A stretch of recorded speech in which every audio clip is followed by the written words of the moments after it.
So then, let me connect this with the problem of birth and death, which puzzles people enormously, of course. Because in order to understand what the self is, you have to remember that it doesn't need to remember anything. Just like you don't need to know how you work your thyroid gland. So then, when you die, you're not going to have to put up with everlasting non-existence, because that's not an experience. A lot of people are afraid that when they die, they're going to be locked up in a dark room forever. And sort of undergo that. But one of the most interesting things in the world, this is a yoga, this is a way of realization. Try and imagine what it will be like to go to sleep and never wake up. Think about that. Children think about it. It's one of the great wonders of life. What will it be like to go to sleep and never wake up? And if you think long enough about that, something will happen to you. You will find out, among other things, that it'll pose the next question to you. What was it like to wake up after having never gone to sleep? That was when you were born.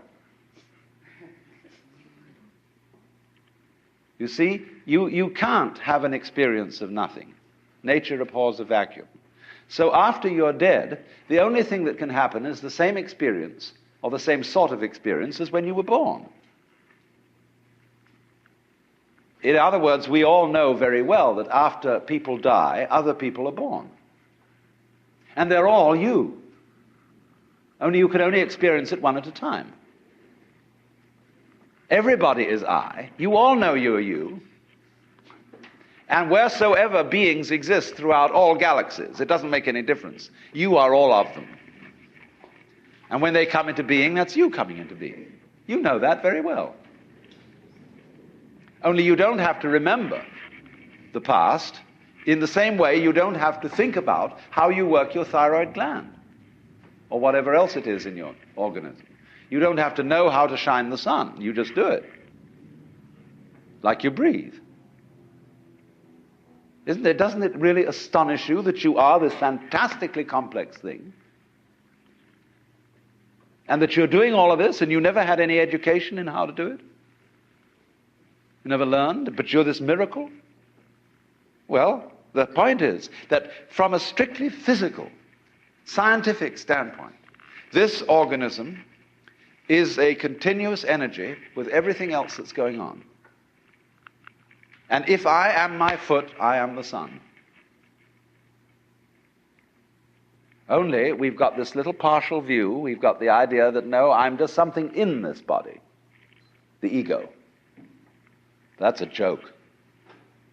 The ego is nothing other than the focus of conscious attention. It's like a radar on a ship. The radar on a ship is a troubleshooter. Is there anything in the way?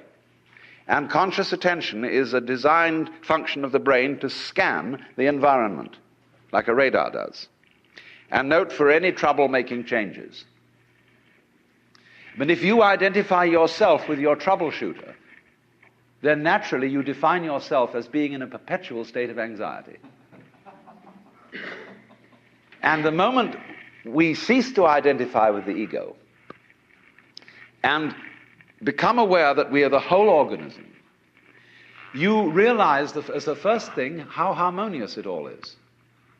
Because your organism is a miracle of harmony. All this thing functioning together. Even those corpuscles and creatures that are fighting each other in the bloodstream and eating each other up. If they weren't doing that, you wouldn't be healthy. So what is discord at one level of your being is harmony at a higher level. And you begin to realize that, and you begin to be aware, too, that the discords of your life and the discords of people's life, which are a fight at one level, at a higher level of the universe, are healthy and harmonious. And you suddenly realize that everything that you are and do